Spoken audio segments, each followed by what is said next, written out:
Joining us for another episode of Vine Panther Presents. We shall be talking about the legendary Eddie Murphy in his documentary, though he's still alive, Being Eddie on Netflix. What do you know about his past, present, and some part of his future? We actually got into what he's still going. He's still active in his field. He's still an artist. And I learned a few things. I learned a few things about the man, the myth, and the legend. So we're going to talk about that. Anyway, if you're new to the channel, please subscribe to this channel. You can like on the video. You can comment on the video. Please comment on the video. Please watch the video till the end. Enjoy the great intro that Jamani put together, and let's talk about it. Oh, wait. I got to do it now. Wait. This is going to be funny. Wait. You ready? I got to do it. This is awesome. This is amazing. I love it. It was psychological. It was emotional. Extremely entertaining. But as always, as we try to say here, as we said, if you are new to the channel, please subscribe to the channel. And as we talk about this video, please like on the video and comment on the video, and we will get back to you as soon as possible. Alrighty, we're here to talk about Eddie Murphy and his documentary on Netflix. So they said, Eddie, who are you really? And he got to express himself. And his family and stuff. I thought that was pretty cool. We'll start with Kim. Kim, what did you think of said Eddie? I enjoyed it. I watched it twice, and I enjoyed it. And the reason why they did it, to be honest, is not really to like. It was done because he did the SNL. He came back after 36 years, and he did SNL. So they just did this kind of document, which I didn't understand why they released it much later than when he did the actual SNL episode. But it was supposed to be hand in hand, right? That's why they did this. And so it wasn't like you said, he's not dead yet. That wasn't the purpose. The purpose was just, let's talk to Eddie, see where he's at right now. And then also at the end of it, which, they showed you, he was doing the SNL episode, and it was like huge numbers, like off the chain. I believe somebody said, I don't know if it was Michael Che or it's Chris Rock. He said you could end SNL on this note. With Eddie coming back, you could end SNL. And I believe that to be true. I believe that he's the one that understandably, we know that Dan Aykroyd is still out there. Bill Murray is still out there. Some of the other, Jane Curtin, they're still out there. But Eddie Murphy was just a different beast, right? And so, therefore, if you can land Eddie Murphy after 36 years, you're done. There's nothing else that SNL needs to do. But I believe SNL will go on. My grandson's going to be watching SNL because as long as there's politics that we can laugh at, that's what Michael, what's his name? Michael Lawrence. Lauren Michaels. That's what he loves, So anyway, I thought the documentary was nice. I thought it was really well done. And I enjoyed just seeing him be Eddie, just be in his own habitat, just talking. And I thought that I enjoyed it. All right, Jamani, please. What'd you think of the documentary? Yeah, I didn't think that we would be covering this. We haven't.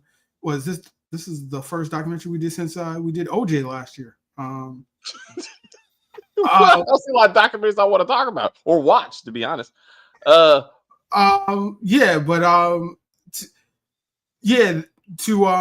expand on what Kim was saying, like he was talking about doing going back and doing stand-up. So they wanted to document that, and it was supposed to start with him going back to do SNL, and then the pandemic happened. So he was like, I don't want to do comedy because do stand-up because and he started naming like DL Hughley fell out on stage or whatever. I don't want to go out and do that right now. So he didn't pick up his stand-up career right after that. So they just had the at-home type of documentary stuff or whatever that they had, and after a while they just decided to put it out. So that was more or less what that was about. They started filming with the SNL thing and then just continued doing it at home once COVID hit. And I'm like that. He said that in an interview. He said he had rented a house in like the 80s, and Cher had the retractable roof. And then when he got his own house in California, he got one too. And I'm like, that looks fly as hell. I'm just like, I just hope you're not in a place where seagulls or something fly over. But that Randomly shit. yeah. And you got to watch the weather because rain's a thing, and snow and other stuff. But his house is massive. Jeez, It's yes, beautiful. that's beautiful. a compound. That is It a is. compound. Like that's a small city. When you when like, I Joey got was- friends that this is a friend that was here for like 30 years, and she's Wow. just the only one that stuck around. And then my whole Or he allowed.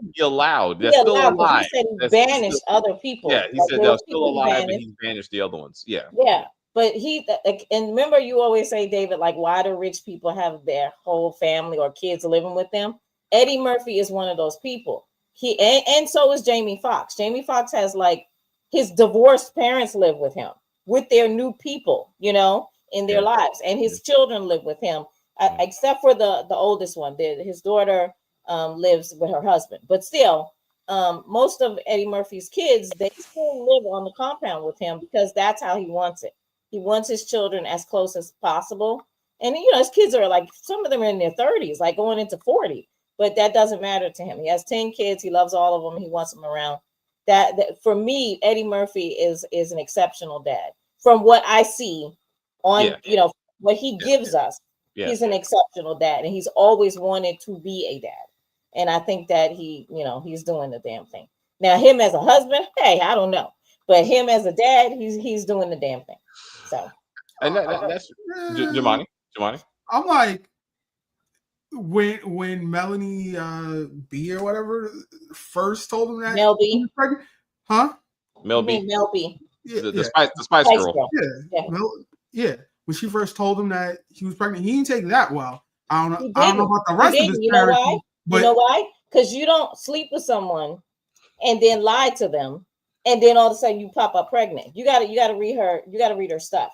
She did some dirty stuff, and that's why Eddie was a little underhanded with it. So, well, to both of these points, they made no effort to address any of these women. No. His current wife just happened to be sitting next to him when he was happened to be talking. So they made it was very complimentary. This was not confrontational. They're like, wherever you want to go is where we're gonna go, and we're just gonna listen. that's And, it. and that's the format that they took. So he was like, hey, I got beautiful kids. Don't worry about who made them. They're all mine, and let's just keep this moving. And I was That's like, it. and I didn't realize he was with his current wife for so long. He said 14 years. I was like, wow. I was like, I was surprised with that. I admire the fact that he doesn't drink or smoke. I will submit that he doesn't do drugs. That's not the same thing. Like what he was very adamant about was that he wasn't doing cocaine with John Belushi and Robin Williams.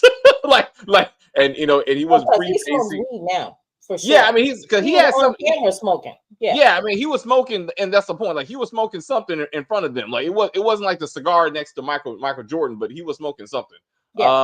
So everybody, I really enjoyed this documentary. It was, again, I usually don't do documentaries, but this drugs. Now, yeah, I'm just again, but no, you're right. But to your point, he's so grounded, and I was surprised by that. That like he mentioned very matter of factly of all the mega celebrities that he's met in his life that have all been on drugs at some level, and many of them, when he was talking about how James Brown was telling him to go out there and bury his money, and then he said, I forgot he was on Angel Dust at that point. It's like it's like you are snitching on these people, but they're all dead. But it's like, yeah, he's like, I do, and that's not a secret, David. We all know that he was on Angel Dust because he got arrested. Remember?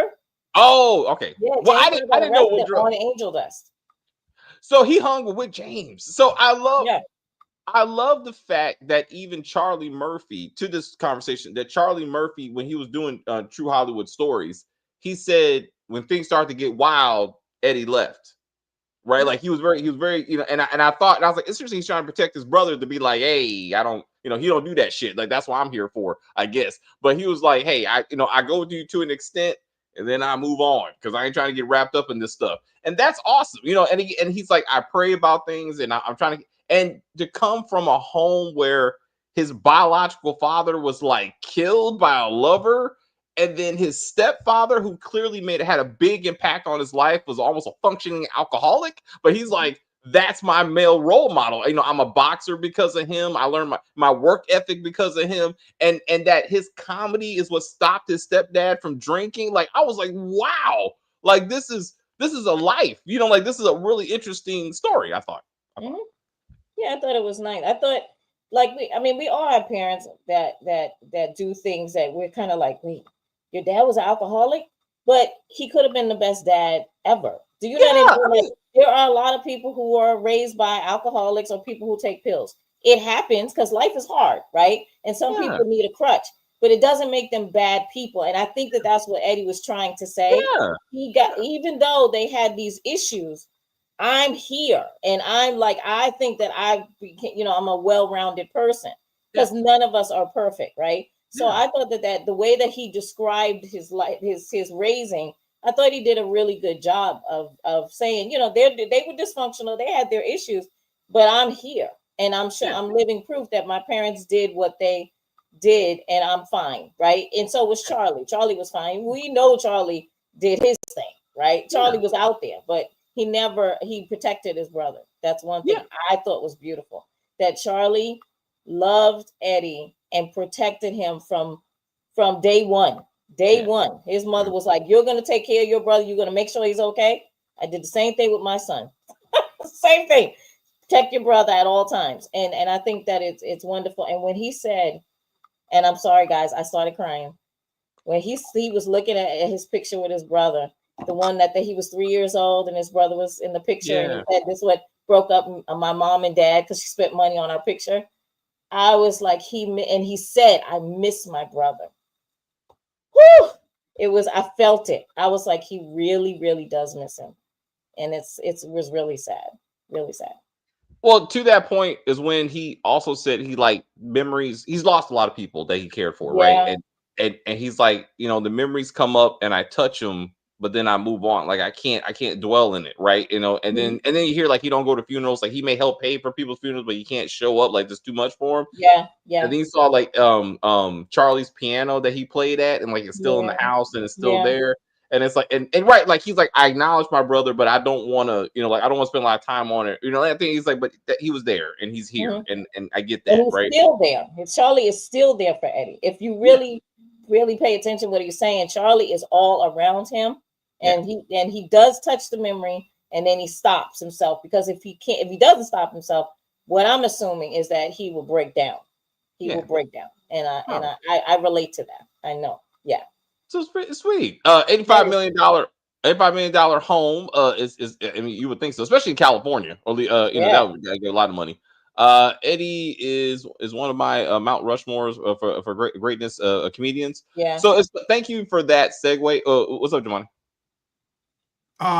As far as that goes, we saw a lot of comic greats that were talking in the documentary, but I'm like, why was Pete Davidson there? Just because he did one movie, and the movie was just a few months ago. But Pete Davidson has always said that Eddie Murphy was one of his heroes. Changed his life. Like, and he did. He always said that. Any interview you've ever seen him in, he's always said that Eddie Murphy was his top, next to Dave Chappelle. Eddie Murphy has always been. Yeah, and he said, well, so let's put these two conversations together, because I was thinking about the movies he highlighted and the movies he didn't, and the impact that he's had on comedians after him, right? That's why I put The Last Dance on my thumbnail, because I was like, this is what it felt like to me, like the Michael Jordan of modern comedy. That he's like, I'm sitting in my chair, you know, I'm enjoying my drink, and I'm telling you about what I've done and who I've done it for, and to see the past and he's the present and the future was all in one documentary. Like if he's like Michael Jordan, then Richard Pryor is like Magic Johnson. It's like, that's what I saw. I wanted to be him, and I was able to play with him. You know what I'm saying? And now I got it. And now, you know, you got Kevin Hart. I'm saying you got Dave Chappelle, Chris Rock, really, because he's like, my first movie was with this man. It's like, and you can see them being like, this is the guy, you know, that we wanted to be like. And Pete Davidson is just a part of that conversation, to be like, my dad died, I was depressed, but I got this DVD and I'm like, wow, this really kept me together for a while. And he said, he's like, this man had the top movie and top album in America at one time. And he was like, that's, and he started at SNL. Like, he started young at SNL, just like I'm young and starting at SNL. And I'm trying, and then he got to do The Pickup, which was not a good movie. But he got to do it. He got the actor's idol, right? And I'm like, that's something. I thought. And I don't think that's even it. I think it's the fact that he got to do the movie. Like, Eddie chose him. Like, he was like, I'll take him. You know what I mean? Like, someone like Eddie Murphy says to, I want you to go ahead and star in this. You're like, me? Yeah, it's like, and I think that's really where it came from. Yeah. What's up, Jamani? What's good? Do you know how many times he's hosted Saturday Night Live? Eddie Murphy? Yeah. This is probably just once. I don't know. No. That I thought that was funny that they didn't address that in the documentary because he's hosted 2 times. What was the first time? Was when he was a cast member, and remember Eddie Murphy was there during that gap of time when Lorne Michaels was not there, and then when Eddie Murphy left, then Lorne Michaels came back. So it was a matter of he was so big that they let him host the show, and it just caused such a power dynamic between everybody else because it was like everybody else was like, if I have a movie out, then I want to host the show. And it's like, nah, you're not Eddie Murphy. You're not Eddie Murphy. Yeah, so it was like, now it don't matter who you are as a cast member, you're not hosting it. Like, he's the first and the only person, that's like trivia, the only cast member to host the show while they were actively a cast member. You're right. That would have been great. I remember that, but they weren't going to touch on that, and you know why? This was all positive, and I think that would be even though to us it's not a negative thing, but I they feel touched like on the whole David Spade thing or whatever, and that which was the reason why he didn't want to come back. So I'm like, it would have been nice to say, yeah, he actually did host it back in the 80s. Yeah. What? So both. I watched it. Yeah. Oh, really? I didn't. I was young, but I watched it. I wasn't super young, but I watched it. It's okay. And that's another part of the conversation. Very good comparison. Oh, thank you. That's another conversation of like when did we know Eddie, right? Like, for my age, it was.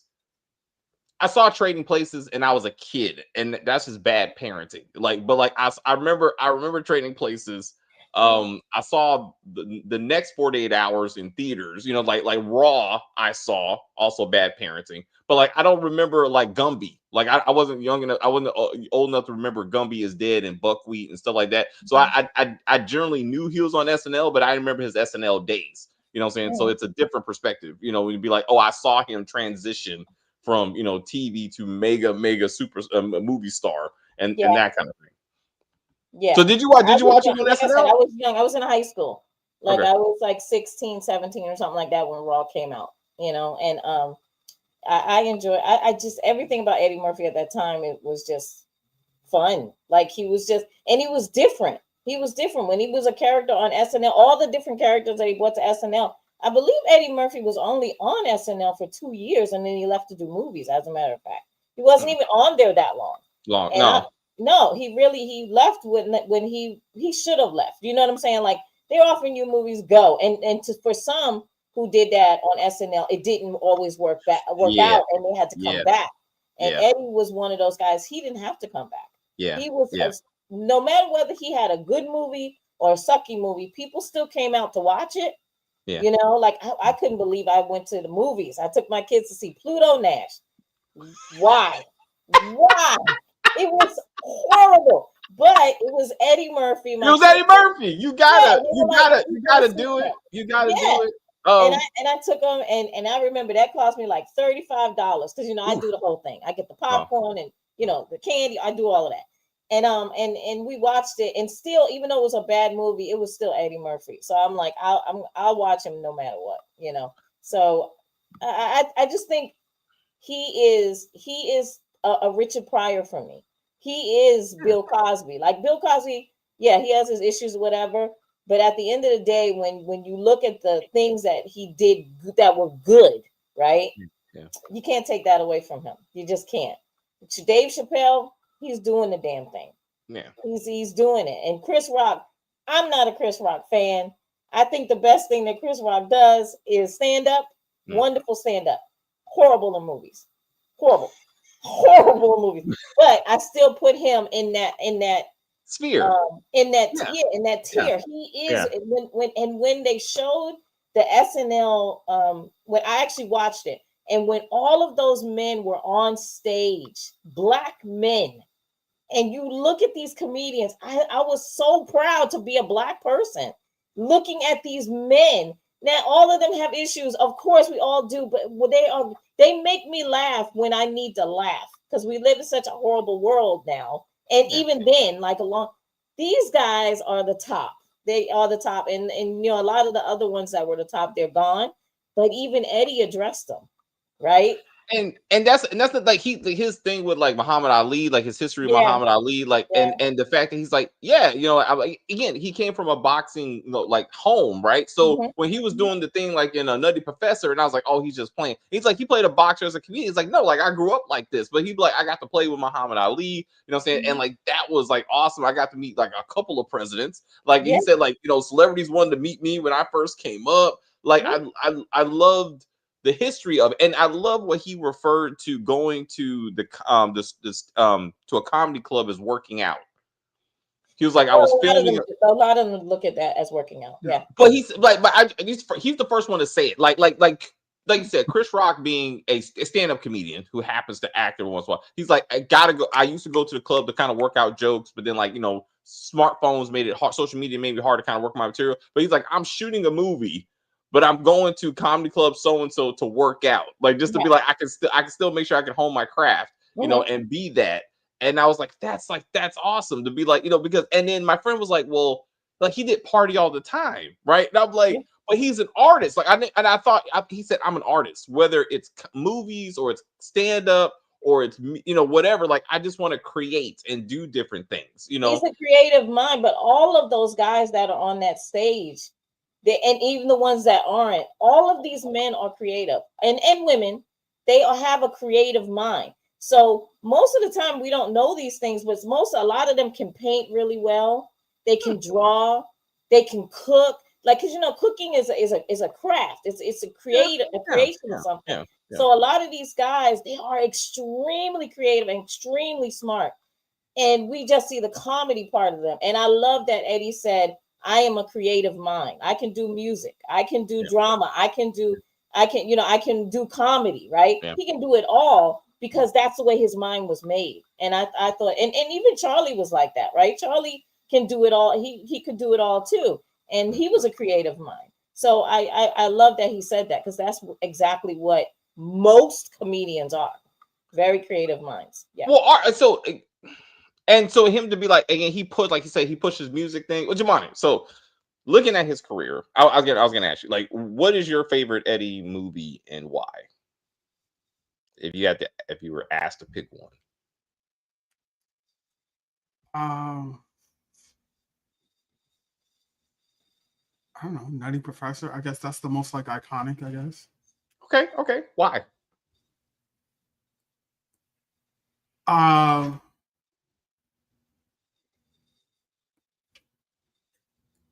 Was it the characters? Was it him? I mean, it was just everything. It was just like. How old were you when you saw it? I was 9. Okay, I was 9 when that came out. Yeah. All right. So yeah, it was. That was a movie where we was quoting stuff from that for like 2 years later, like the Hercules and all. Yeah. So yeah, I'm clearing my colon, and you know, especially if you're a little kid, you know. But again, bad parenting. I'm sorry, but if you at 9 years old, you got a man talking about, I can see my dick. I'm like, and like, this is Eddie trying to be family friendly. Like, this is, and that's what I liked about him. Like, as much as he's grounded and centered and he's a family man, he's a foul mouth dude. Like, that's just who he is, you know. And it's like, that's not a persona. Like, he's like, I'm like, fuck this and shit, and just. But it's like, did you guys notice? Watch the Shrek stuff. then he can get in that lane when it. Oh when, yeah. when he's legally contracted to clean up his language. But that is who he is, because if we can notice in the documentary, we saw his grandkids. Yeah. They were standing there listening to Grandpa curse every other sentence. Yes. And I was like, you know what? We all have somebody in our family like that. We just do. They cuss a lot, either they're fighting or they're cussing or something, but it's just who they are. And you always say, you know, Uncle Eddie's coming to the barbecue. So, you know, might want to put Mama on the other side, because, you know, he's he curses like a sailor or something like that. You know what I mean? Yeah. Okay. No, I'm trying to read the name of this movie. Oh, okay. You know what I mean? Like you always have someone like that. You know what I mean? Yeah, like, I mean that's in the family. And I was like looking at the little kids, and the way they were looking at him was like, oh, this is how Grandpa is all the time. So, Grandpa. Like when I grew up, my grandmother, so I'm sure she cussed before I came around, but like to me, it was like that's what old people do. Like, you know, they past that age of giving a fuck, and therefore they see him as like, you know, again, he's Grandpa. He has an $83 million house. He does what he wants to, right? You know, that kind of thing. But like for us to be like, you don't know that he's always been like this. Like, again, it's not a persona. He don't just put it on. Like, this is just who he is when he sits at home. You know, and I just thought, So anyway, Kim, I asked you, what is your favorite Eddie Murphy movie? I know it's hard to pick one, but if my gosh, it is, because I loved all the Doolittles. Because I love animals and I love children, and I love the fact that they showed him as a really great dad, right? Still trying to work it out, right? When, you know, he had the wives and things like that. I would say Trading Places, because I've watched that movie I don't know how many times. I just think it's a really good movie. I mean, it has like racial undertones, and Eddie has talked about that. But at the end of the day, it was a really good movie. And I thought that the people that were in the movie, who were actually classical comedians, right? The two older white men, those guys they were in vaudeville. I mean, come on. And then we had Dan Aykroyd, right? Yeah. At the height of his career. I just thought it was funny. It was funny. And I have to say 48 Hours too. Like 48 Hours for me was really I loved Nick Nolte at that time of his career. And putting these two together, I think that people didn't think that they would work, right? I think sometimes people set you up in Hollywood and they, you know, like, let's put them together and see if this actually works out. Let's see if Eddie Murphy, you know, really got it. Eddie Murphy really had it, and Nick Nolte had it at that time too. You know what I mean? So I think 48 Hours was like a close second. But Trading Places, for me, I could watch Trading Places like now, like over and over and over again. Yeah. I feel like I'm gonna add it to my Christmas tradition. I'm trying to come up with a Christmas list, but real quick, Nutty Professor, I don't understand. Rasputa. It was, remember when he was a character.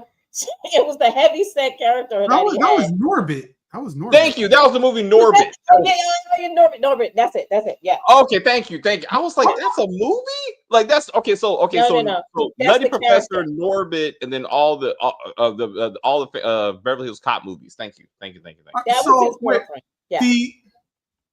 The two movies that he wrote with Charlie was Norbit and Vampire from Brooklyn. And I don't know if I'm biased because I'm from Brooklyn, but I do have a fondness for Vampire in Brooklyn. He had Angela Bassett. I mean, so beautiful. My grandma used to cuss at us and others, just like Uncle Larry cursed out Junior. We will talk about that, and I look forward to that. That was almost a Emmy winning performance. Like it was really good. But we will talk about that. When they said this in the documentary, I had to actually think about it, and I could not come up with an answer. They said that Boomerang was the first black rom-com, and I'm like, I can't think of one before that. And I think I can't think of one either. I think they might be right, because I think that we weren't. I don't remember anything before Boomerang that was of that caliber. Honestly, let's say that because you had of that caliber, where all of the people in it, the stars, they were successful black people.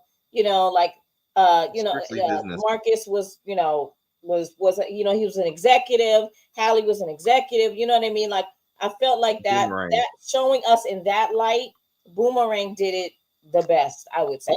All right, so I had to do it because like Jumanji again. Okay. Huh? So Strictly Business came out before in 1991, and that was a black-led rom-com because it was Marlon Wayans and Damon Wayans, and that's when I think Halle Berry got her start in that one. Marlon Wayans and Damon Wayans was not in that Strictly movie. Business was not anywhere near as good as Boomerang. I didn't say good. I'm saying black-led. Hold on. Marlon Wayans and Damon Wayans wasn't in Strictly Business. All right, hold on. I'm pulling it up now. That was the guy from the Cosby Show. Joseph C. that was Phillips and Tommy Davidson. Sorry. Joseph C. Phillips, Tommy Davidson, and Halle Berry. Halle Berry actually, I think it's one of her first ones actually. Yes. Okay. It was nowhere near Boomerang. I'm sorry. Not to the same level. I'm saying it wasn't the first one, but I mean that was again. But he's Eddie Murphy, so he uplifted like you know the caliber of it. But that kind of stuck in my head. Anyway, it's Coming to America for me. It was a tribute to Richard Pryor's movie, which was Way Is Up, where he played multiple characters. Which Way Is Up? Excuse me. Which Way Is Up? Where he played multiple characters. And then but he got many classics. Oh no, I mean the Choose a Form. No, he does. Harlem Nights to the list, and this is where Harlem Nights is my top 3. I would say if I had to pick one, I like 4 of them are on my wall. Like I had to narrow down my Eddie Murphy hits, especially from the 80s and the 90s. But I'm gonna focus on Harlem Nights because excellent choice. That's a good choice. It wasn't just him. Like the cast is historic. Yeah.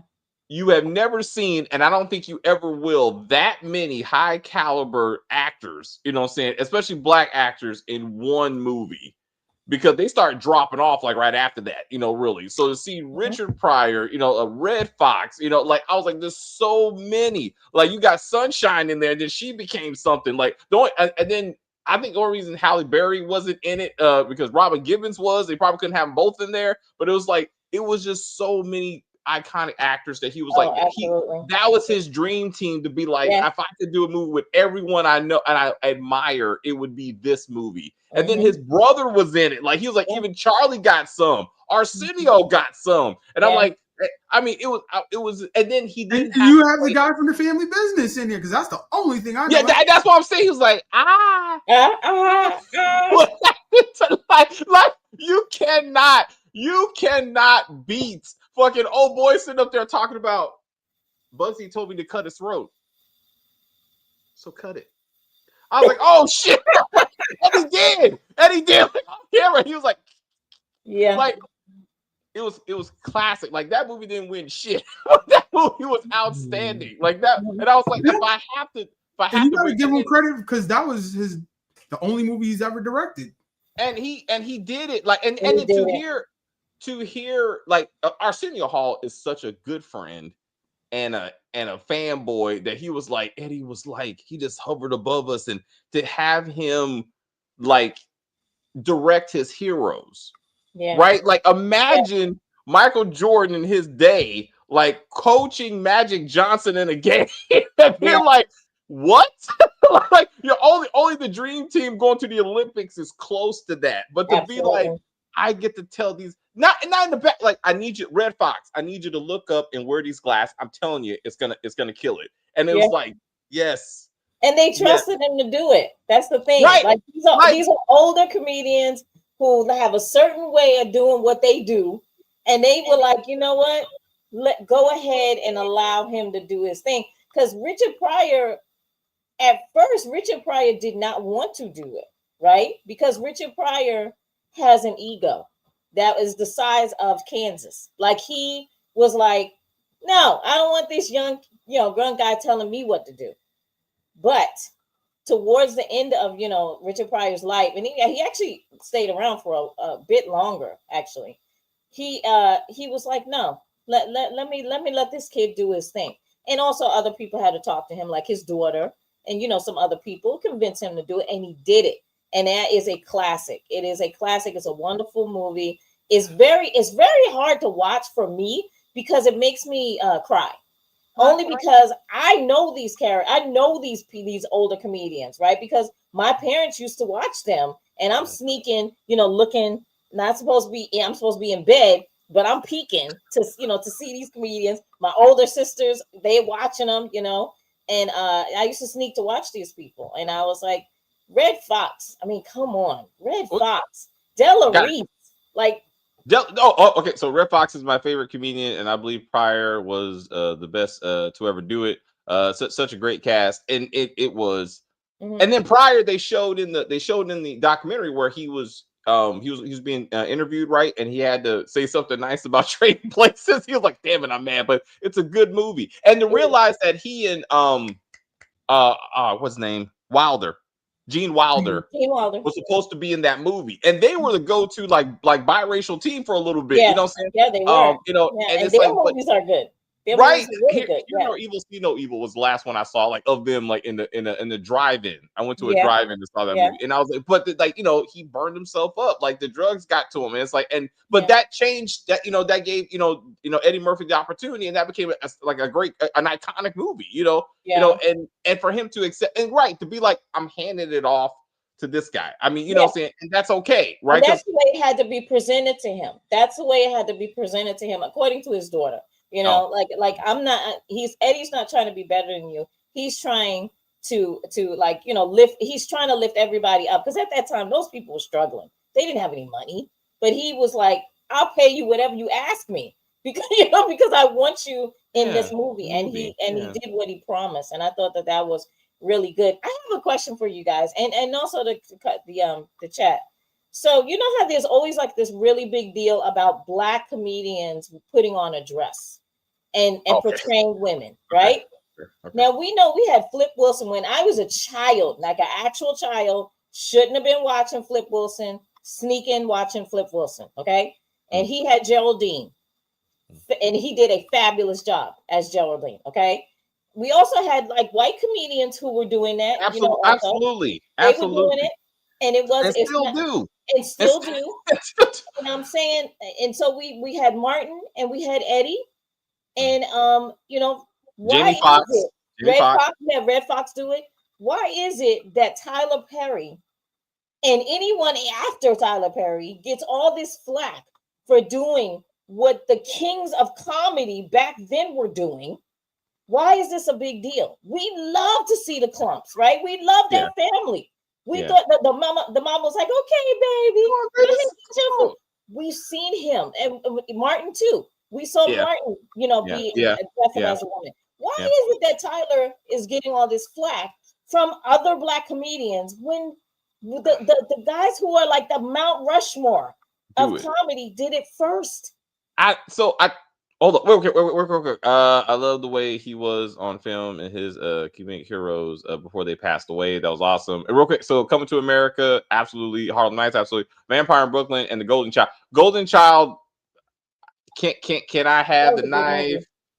That was a good movie. I was like I watched that movie so many times. And Vampire Brooklyn, and I think we talked about this. I think Vampire Brooklyn failed because it was supposed to be a serious horror movie. And he's Eddie, and you can't get past who he is. But with Wes Craven directing that damn thing, like, he don't do comedies. Like, I felt like he was going. I mean, people died like horribly in that movie, and I think he was trying to branch off and do something horror serious. And he's Eddie Murphy, and I don't think people can get past that. That's why I felt why it failed. I thought. Because it's a classic. It's Dracula. Still a classic, though. It's still a good movie. To me, it's a good movie to me. Yeah, the movie was funny, but it wasn't funny because of Eddie, and I think people have a problem with that. It was like you have Kadeem Hardison and John Witherspoon, those that's where the comedy was from. Not the Eddie. You shouldn't have been looking for Eddie Murphy to be funny in the role that he was playing. Yeah, he was a hardcore killer. But anyway, in the movie, anyway, I and then Dolomite was his name. I watched that and I was like, it was good. And I'm like, didn't you guys do a video? Yeah, like we did. We reviewed that. I don't think anybody watched it, but we reviewed it. And I said that was a dramatic performance. But he's Eddie. And I was like, am I supposed to be laughing right now? And there's a moment when he's screening his Dolomite is screening his first movie, and one of the people in the crowd asked him the same thing, like, am I supposed to be laughing right now? Is this serious? And I think that's what happened. People love Life. I didn't. I don't think I saw the whole movie. I felt like it was the Black Shawshank Redemption. That's what thinking about it. That was what feels like to me. That's not an insult. I take that Nutty Professor thing back, right? I think that's the most iconic, but my favorite movie, Life. Yeah. Life was good. Life was my generation's Harlem Nights, where you have all of these comic greats or whatever in there, and there's just that was 10 years later, my generation's version. Okay. I could see that. Yeah. Getting back, I love the Rudy Ray Moore Dolomite. I never saw his movies. I loved Eddie Murphy. You have to see. After I saw that, I went back and watched some of his movies. You'll have a whole new respect for the movie once you see at least 10 minutes of one of those original movies, because it's the exact same thing. Like, I'm a foot away from you, I kick you, and you fall back 10 feet, and just all types of craziness that doesn't make any logistical movie sense. It's just, we're just shooting, and first take, that's it. But so that's how a lot of those blaxploitation movies were. They weren't the best movies. And my aunts and uncles and stuff, I remember them watching those movies, and they weren't the best movies, but but they were proud of those movies because at least we were doing something, right? Yeah. I mean, But so real quick, I didn't like Dr. Dolittle. So real quick, he didn't mention. So I looked it up. I noticed that that being, again, 2020, probably recently, they only mentioned Candy Cane Lane in the sense that they highlighted it, and Tracy Ellis Ross was a part of it. Yep. And Dolomite Is My Name. I don't think it's a coincidence that he made no effort to mention Coming to America, which was trash. You People, which is all, and on Netflix, which is also I thought trash. The Beverly Hills Cop, Axel Foley, and then The Pickup. None of these movies are mentioned or even in the background. He was like, shh, like, let's not. And I was like, and I think he knows that maybe he was like, not so much. Boomerang was good. I do think of Eddie, but I think it's Halle Berry for me. Like when I look back on that movie, it's Halle that kind of shine for me.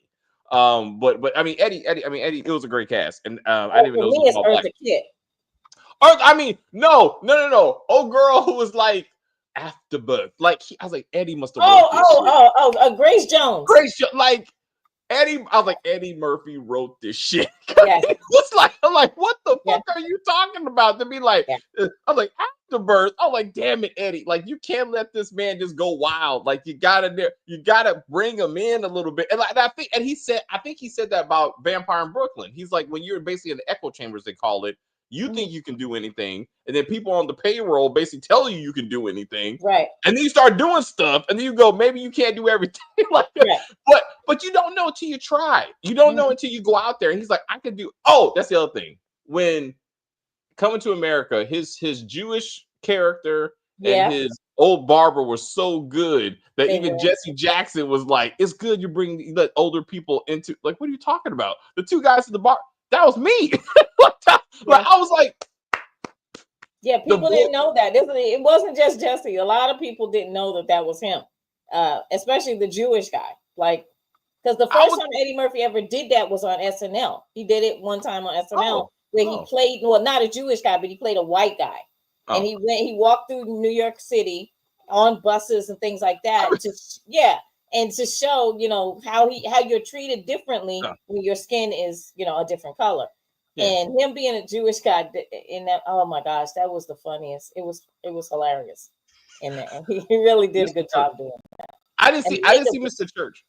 I didn't see Mr. Church. I didn't see Mr. Church, but I've heard that it's actually really good. I've seen Mr. Church, and it's somewhat like a Hallmark type of movie, but it's a dramatic. It is really good. And if you're watching this expecting Eddie Murphy to be funny, then you might as well not even watch it. It's just a good dramatic movie. But Yeah, I liked him in Dreamgirls. I was about to say, Dreamgirls. everybody brings up. I've never seen it, but like the Dreamgirls, he was supposed to. That was a great dramatic He role for was him. so good in Dreamgirls, and his singing was superb. Like he almost won an Oscar, but he didn't. But he was really good in Dreamgirls. Like just really, really good. The singing was on point. The clothes were on point. His hair was on point. Ruth Carter did the outfits for that also. I mean, it was a really good role, and nobody talks about Dreamgirls ever. Well, so I mean again, it depends on like my coworker Sharice, like she loved like Dreamgirls, and like she's like, oh David, did you see him in Dreamgirls? And I'm like, I didn't see, and I feel bad, but it's like he did such a again, he does such a good, he actually got nominated. At least he got nominated. Yes, I'm hoping the Oscars do for him what they did for Angela Bassett and Tom Cruise. Honorary, absolutely, and be like Samuel Jackson, just to be like, hey, we know that you're a great body of work, and here you go, feel better about yourself. Like maybe this will don't be coochie whipped. Whip that coochie. Just say, man, like that man was hilarious. Like it's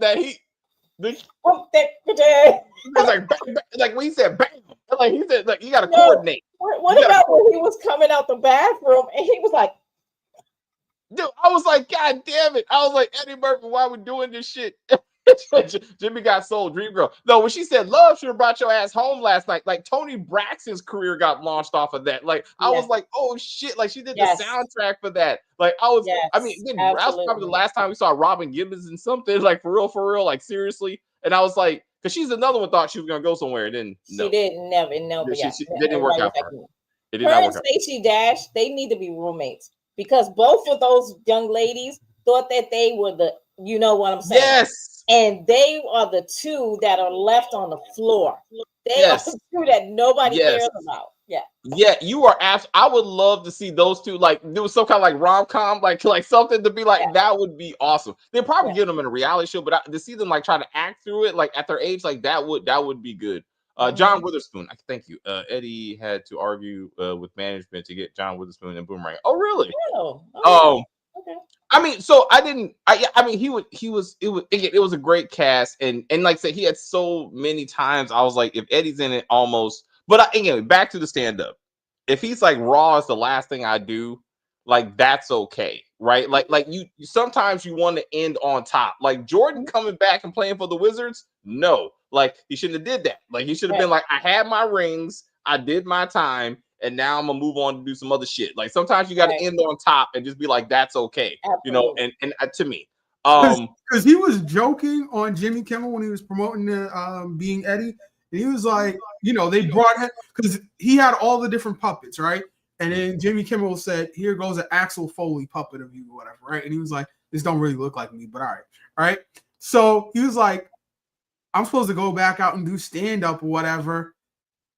I think people would be really mad if that's what it was, just me coming out and doing ventriloquist stuff, even though that's what I wanted to do before he started doing stand up when he was like a little kid. Yeah, he just wanted to play with puppets. Yeah, so he's like, it would be good for me, but I don't think anybody else would enjoy it.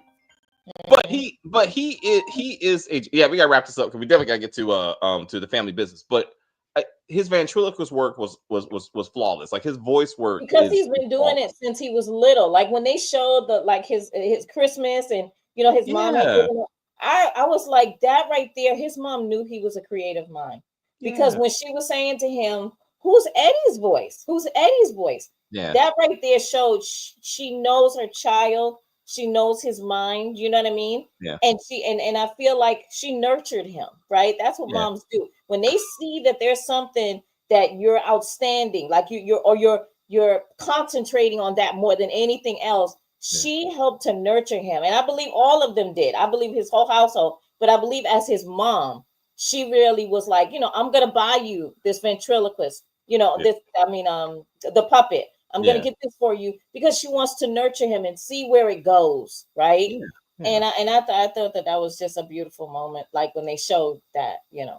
But also the stepfather, like he's like at one point, I wanted to own my own ice cream shop. I mean, just parent like a 2-parent household that it supports you And then she said one time she was like, I thought this idea was crazy, but he's a great impressionist. But they still supported him. That's the thing.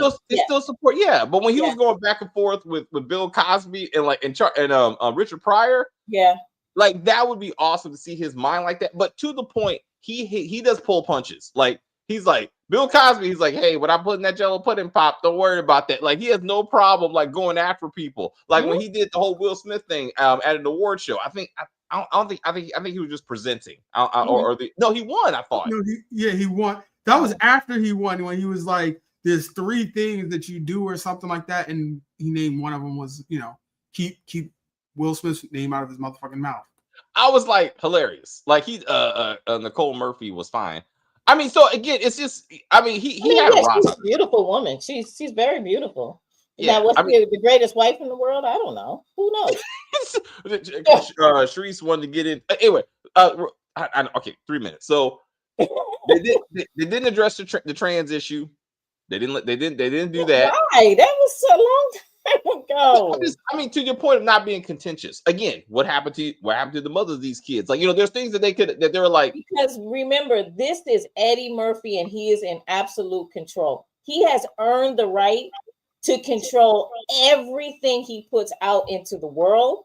And this right here, this showed you that because if you really pay attention, there's a lot of edits. There's a lot of edits on this. Yeah. And I was like, why is there so many edits? Probably because Eddie Murphy was being Eddie Murphy and they had to like cut it down, right? And then it was certain things they probably asked him or said to him or whatever. And they was like, nope, that's not, nope. And he has the right to do that. He's been in this business forever. And he has the right to say, I'm not answering that question. I don't want to talk about that.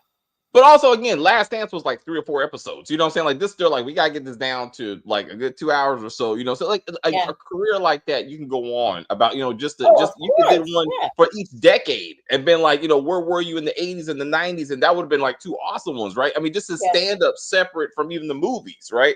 Yeah. So they're like, we gotta kind of. It'd be nice to have like they could have talked about when he dated Whitney, like she dated her when she was a pipehead. Like that's what I'm saying. I mean, but again, it's like they're like we gotta, but then when he put himself in, okay, I gotta, because I know we gotta get it. I was when he said to his Whitney Houston, Michael Jackson, Prince, he's like we're all big. We never said this. Some of them started before he did, but we were all big. But I'm the one still standing, and like because this industry can break you down. And it's like, and they all had some kind of drug issues or stuff like that, right? So he acknowledged that being grounded helps him get through life. I thought that was great, for that, but he still acknowledged them, that they're all great. I didn't like him saying that he opened the door for like performers like Denzel Washington, and I was like, no, you didn't. Sidney Poitier did that. And I'll give you that. Like he's a dramatic actor, and he's a dramatic actor. Okay, but you laid the groundwork for the people who showed up. Dave Chappelle, Chris Rock. Like yes, you opened the door for other Black comedians to do that kind of stuff that you can do. You let a blueprint. Or again, Richard Pryor did it before you, but you just showed the new generation what you can do. I'm okay with that.